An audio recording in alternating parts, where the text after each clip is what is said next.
Hello বন্ধুরা, তো অন্নপূর্ণা পুজোর ব্লগের পার্ট 2 নিয়ে চলে এসেছি।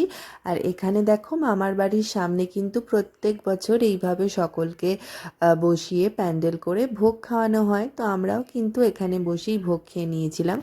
এবং কি কি খেলাম ভোগে সেটা দেখে নাও। প্রথমেই ছিল ভোগের খিচুড়ি, তারপর ছিল একটা চচ্চড়ি, ভীষণ ভালো হয়েছিল এটা খেতে।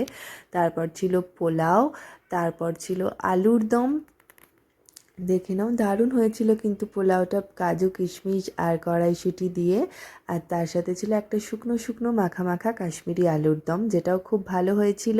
আর তারপরেই দিয়ে দেওয়া হয়েছিল চাটনি। যেহেতু প্রচুর মানুষ এখানে ভোগ খেতে আসেন, সেই জন্য বেশ লড়াই করেই এখানে ভোগ খেতে বসতে হয়, এবং এই জন্য এরাও সার্ভ করেও খুব তাড়াতাড়ি। তো আমি পোলাও আলুর দম খেতে খেতেই চলে এসেছিল চাটনি, আর চাটনির পরে ছিল পায়েস।